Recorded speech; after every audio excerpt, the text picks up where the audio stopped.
Olá, moçada esperta, tudo bem com vocês? Espero que sim, professor Ebert mais uma vez. Moçada, no vídeo agora, nós vamos dar sequência àquilo que tem sido nosso objeto de estudo nas últimas aulas, que são as grandes civilizações da Antiguidade Oriental. Na aula de hoje nós vamos falar de uma das grandes civilizações da Antiguidade e considerada uma das mais importantes civilizações da história, ok? Que é a civilização egípcia. Tá bom? Moçada, a civilização egípcia foi uma grande civilização da Antiguidade Oriental do Nordeste da África. Embora a gente esteja falando de uma civilização que vai se desenvolver, se estabelecer no continente africano, por estar posicionada geograficamente na banda oriental do continente africano, ela entra nesse contexto ainda de civilizações da Antiguidade Oriental, sim, tá bom? Não se equiparando, inclusive, em várias outras características àquelas grandes civilizações lá do crescente fértil do rio Tigres e Eufrates, como nós vimos na aula de Mesopotâmia, tá bom? Bem, o Egito Antigo, hoje é o que é a República Árabe do Egito, banhada pelos mares Mediterrâneo ao norte e ao Mar Vermelho ao sudoeste. E a sua capital é a cidade do Cairo. E, moçada, vale atentar que falar de Egito Antigo é falar muito além do que os monumentos que vêm vencendo as eras, como as pirâmides e a esfinge, tá bom? A gente tem muito da história do Egito para poder falar além disso que a cultura pop e que é do senso comum, do conhecimento coletivo. E é o que o professor Ebert vai fazer na aula de agora com vocês, tá bom? Bem, pessoal, como o professor havia dito, o Egito Antigo foi uma das grandes civilizações da Antiguidade. E quando a gente fala de Egito Antigo, pessoal, a vida no Egito Antigo, ela estava muito associada e regulada pelas cheias do rio Nilo.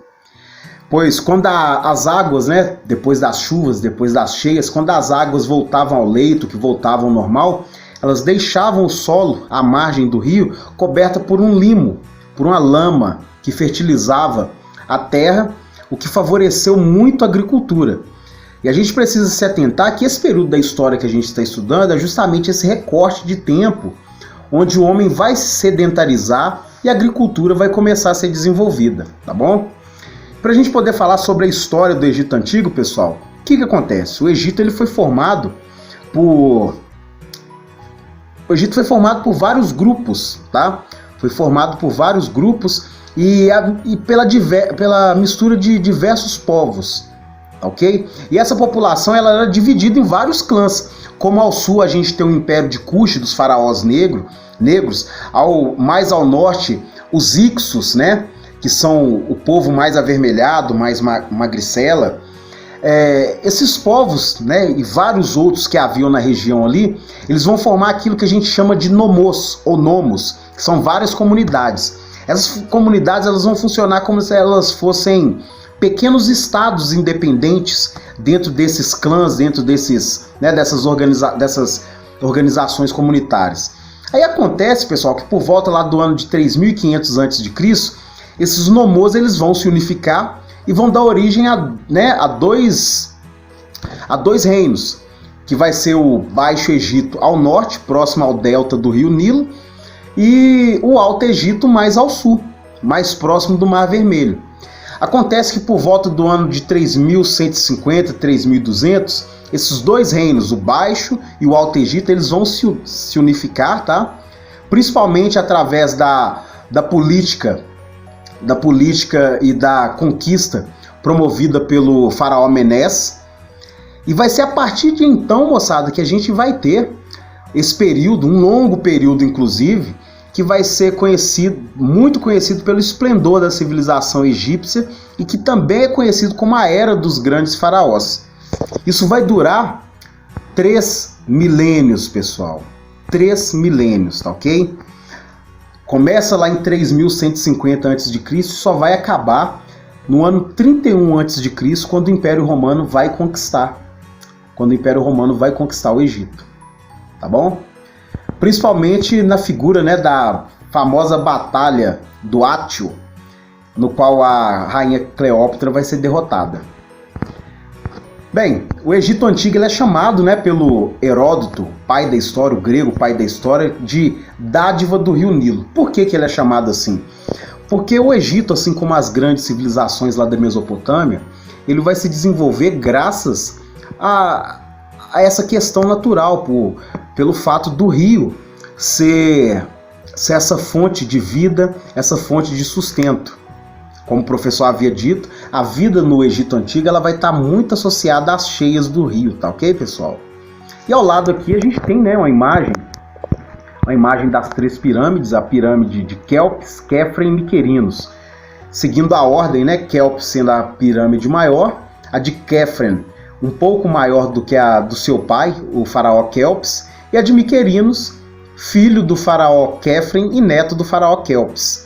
São as mais famosas e suntuosas das mais de 100 pirâmides que existem lá no Egito, tá bom, pessoal? Dando sequência aqui, minha gente, o professor vai mostrar para vocês no mapa onde que fica esse Alto e Baixo Egito. Tá aqui, olha.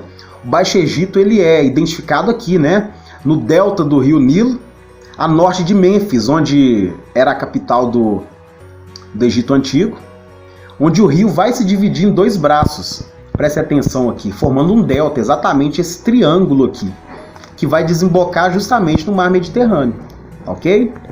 Já o Alto Egito, esse está mais ao sul, né? Mais ao sul, mais próximo à banda oriental, próximo ao Mar Vermelho.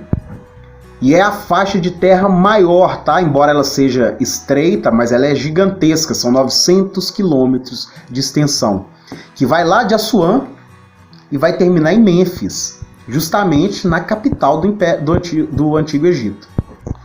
Ok? Nos posicionamos geograficamente aqui. Dando sequência, pessoal, a gente precisa entender, né, um pouco sobre a sociedade egípcia. Já que a gente está falando do império que vai durar 3 milênios, como que essa sociedade se organizava? Bem, a sociedade egípcia, pessoal, ela se pauta no modelo teocrático de governo, tá? Então, quando o professor fala para vocês de um modelo teocrático, o que eu estou querendo dizer? Que o governante, esse soberano, a figura dele, a persona dele está associada aos deuses, ou sendo considerada a encarnação de um deus ou um descendente direto ou um escolhido dos deuses. E esse era o faraó. O faraó era considerado tanto um representante dos deuses na terra como descendente direto deles, chamado de filho de Amon-Ra, ou filho do sol, né? Abaixo do faraó nós temos a nobreza e os sacerdotes, os soldados, os escribas que gozam de um privilégio, né? Tem um prestígio enorme dentro da sociedade egípcia, porque são eles quem documentam as coisas, são eles quem educam os faraós, são eles que ensinam os faraós a ler. E abaixo dos escribas nós temos os chamados homens comuns, né? Os comerciantes, os artesãos, os camponeses e os escravos. Os escravos, moçada, na maioria das civilizações da história da humanidade, são a base de toda a pirâmide, ok? E o professor, nos próximos slides agora, vai explicar o papel de cada um deles dentro dessa sociedade. O faraó, como eu mesmo disse, é considerado, né, o todo-poderoso, inclusive considerado um deus vivo. A sua pessoa é objeto de culto e considerada sagrada. E ele tem autoridade absoluta, tá, pessoal? Então ele concentra em si poderes seculares, ou seja, temporais e atemporais, poder espiritual e político, tá bom? Por isso que é chamado de governo teocrático. Aqui nós temos uma imagem, né, da família real, da nobreza e como a sociedade é composta. E dando sequência, nós vamos falar desses nobres, né? Quem são os nobres que compõem a sociedade egípcia? São os proprietários de grandes lotes de terra que ocupam, né, os principais postos do exército, da administração, né, da administração do império, da administração pública. E é formado, inclusive, né, essa camada social, ela é formada principalmente por membros da família do faraó. Ou seja, a gente consegue ver que essa nobreza ela é composta por, né, essa nobreza ela é composta também pela família desse governante, o que estende o poder dele às demais esferas da sociedade. E abaixo nós temos os vízeres, né, que são os responsáveis pela arrecadação de imposto, pelas construções dos monumentos, das obras públicas, e que vão chefiar e coordenar todo o funcionamento da vida social. Eles funcionam basicamente como a polícia e como os juízes nos dias de hoje, tá bom? Embora as decisões finais fossem tomadas ou pelos governadores ou pelo faraó diretamente.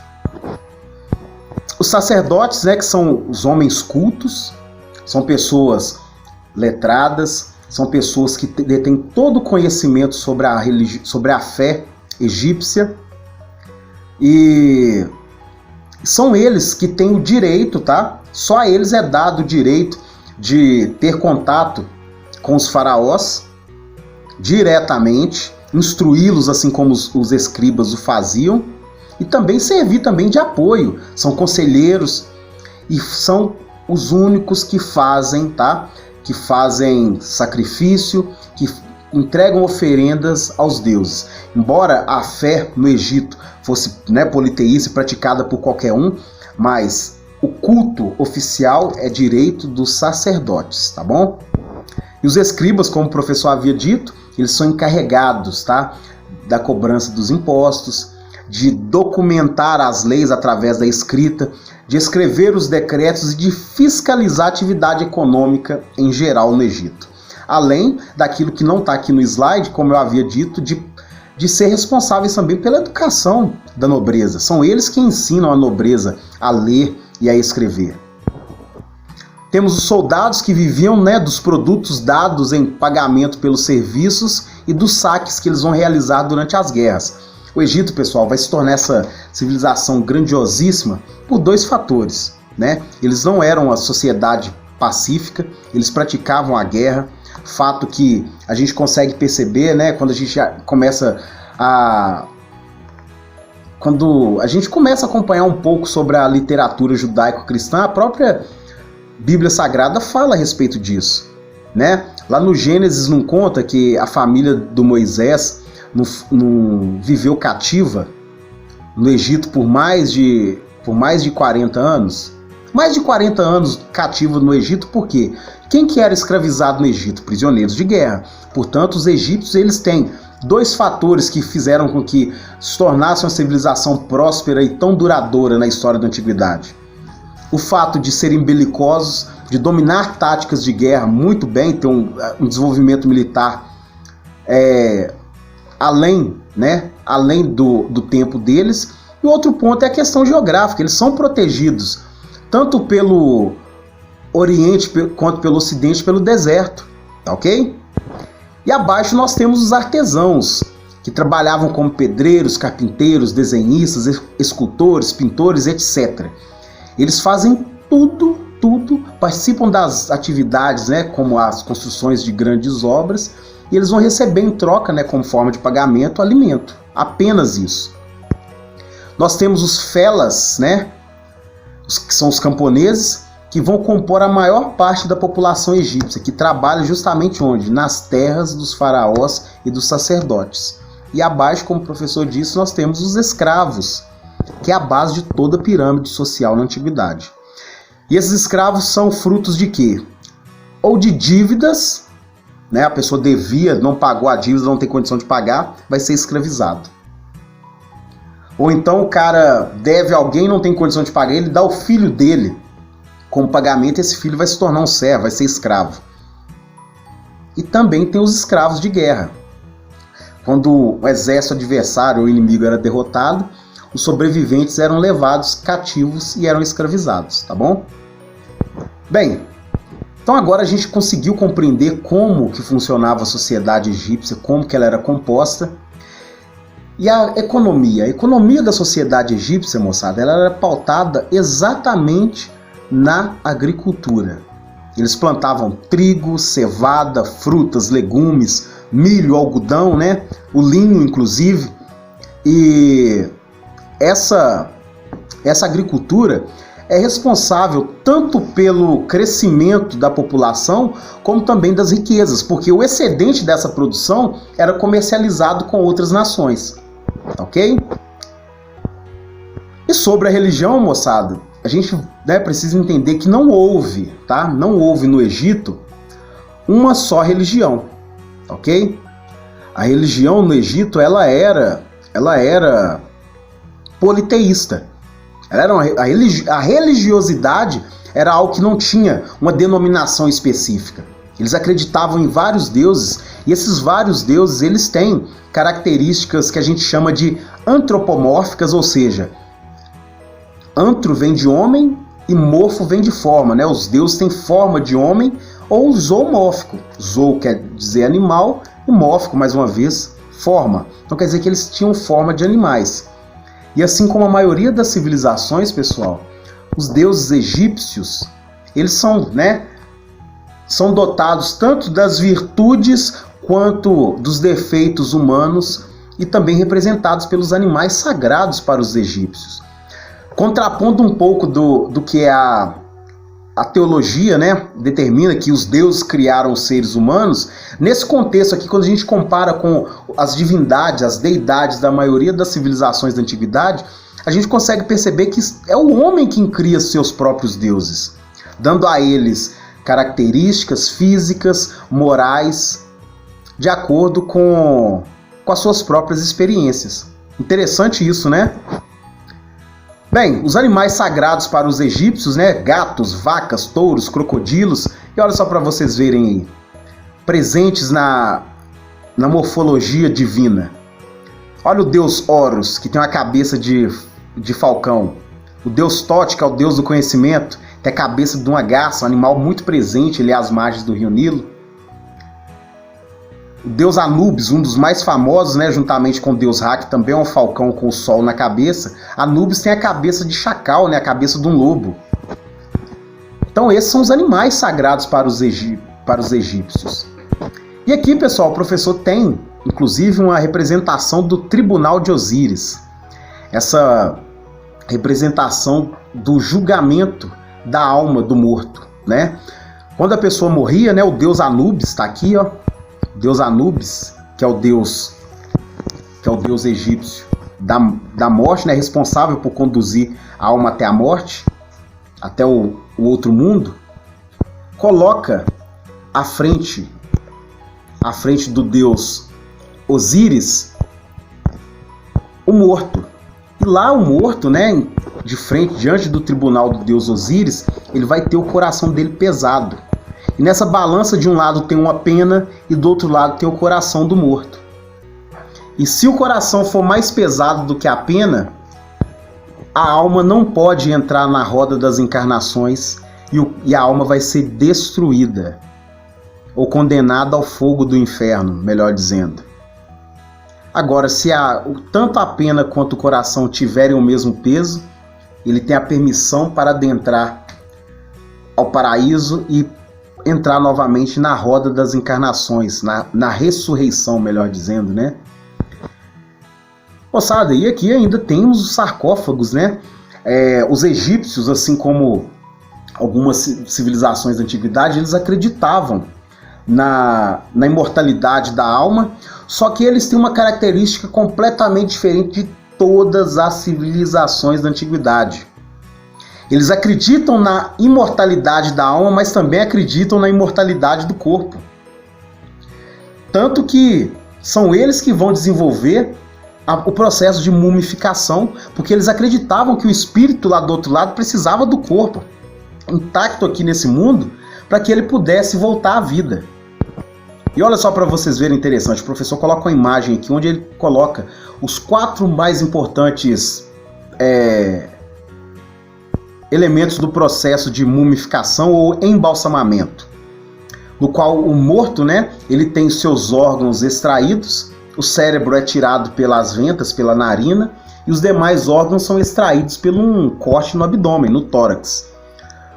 O corpo é envolvido então numa substância, é besuntado com óleos e com vinagre, e os órgãos são colocados em vasos de alabastro ou de marfim ou de porcelana, chamados de canopus, tá ok? Após todo esse processo de extração dos órgãos, separação, e a partir do momento que o corpo é besuntado com óleos, com substâncias aromáticas, ele é envolto em gases de linho e algodão, e aí sim o corpo vai poder ser preservado para que o morto, após, no pós-vida, tenha acesso à sua matéria, ok? Bem, moçada, agora a gente vai entender um pouco sobre a escrita egípcia, tá? A chamada escrita hierográfica, ou os hieróglifos. Moçada, a escrita egípcia ela vai se desenvolver exatamente lá no século 7 a.C., tá ok? A escrita demótica ela vai se tornar o estilo de escrita predominante, substituindo a hierática. O professor coloca para vocês aqui. E como? Aí vocês vão me perguntar, pô, professor, e como que foram capazes de traduzir a escrita egípcia? Vocês lembram que o professor mostrou no slide há pouco que lá no século, no século 4 depois de Cristo, no ano 31, mais para ser preciso, os romanos conquistaram o Egito? Anterior aos romanos, pessoal, por volta do século 7 a.C., os gregos, liderados pelo Alexandre o Grande, o conquistador macedônico, também havia chegado ao Egito. E lá, o Ptolomeu mandou escrever numa pedra as leis e mandou que essas leis fossem escritas em hieróglifo, em grego, na língua fenícia e nas outras línguas dos povos que tinham costume de comercializar com os egípcios, que os gregos haviam chegado ali, que eram eles que mandavam na parada. Essa pedra é chamada de Pedra de Roseta, tá bom?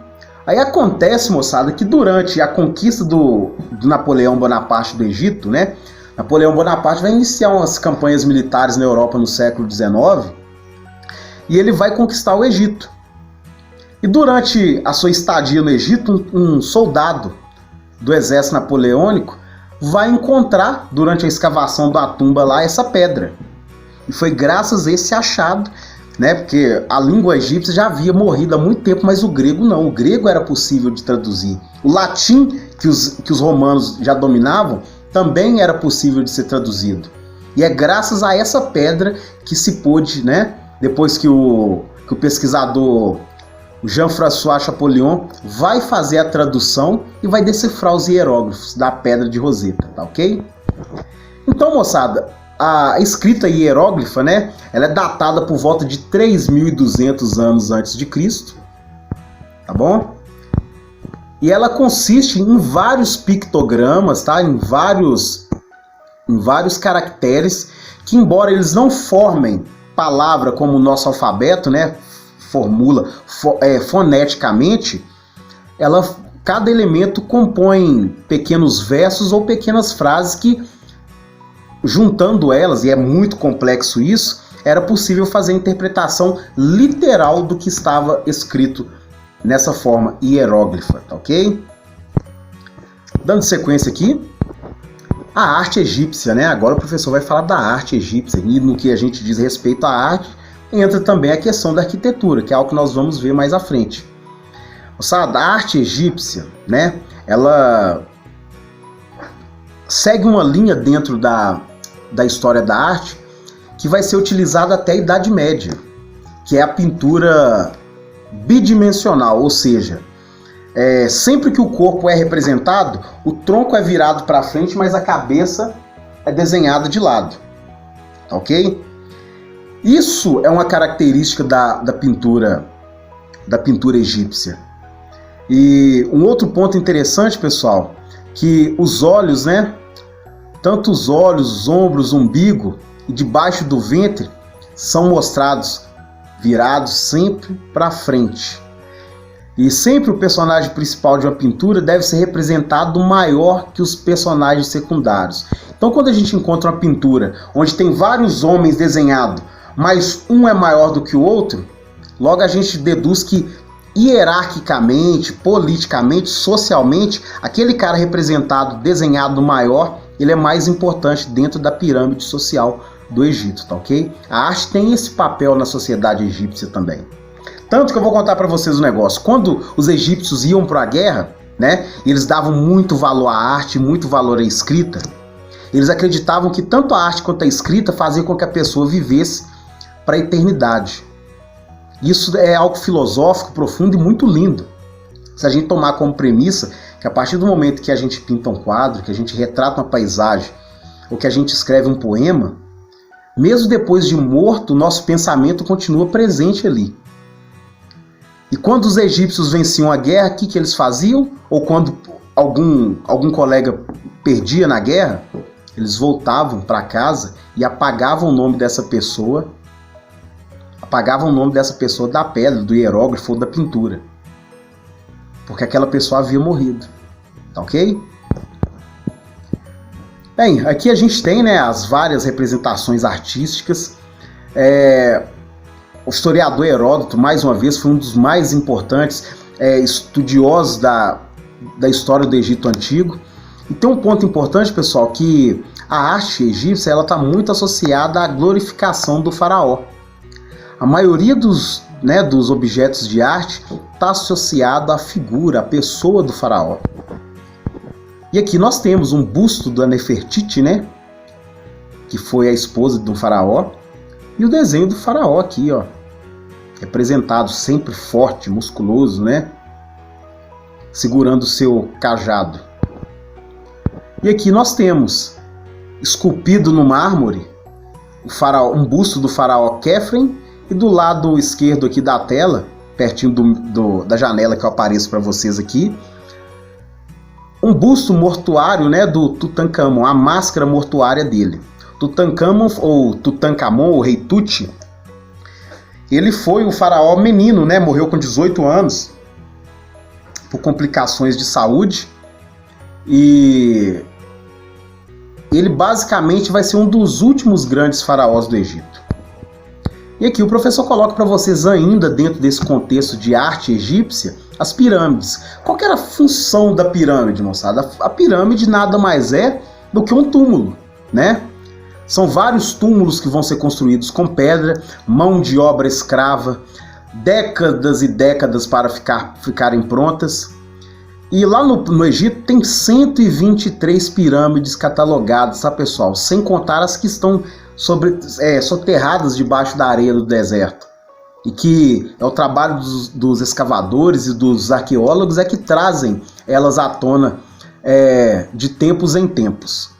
Só que as três mais importantes são essas aí que aparecem na tela para vocês, né? Que estão lá na Península de Gizé, que é a pirâmide de Quéops, de Khefren e de Miquerinos. Há também, né, um outro monumento muito famoso lá no Egito, que é a Esfinge, né, que é a cabeça de um faraó com um corpo de leão que protege o Vale dos Reis, que é essa imagem que eu mostro para vocês aqui agora. Magnífica! Bem, moçada, isso é o que nós temos sobre Egito Antigo para aprender. Expliquei aqui sobre a arte, sobre a arquitetura, sobre a economia e sobre a religião. Espero que essa aula tenha sido útil. Nos vemos nos próximos vídeos. Um abraço a todos e até lá!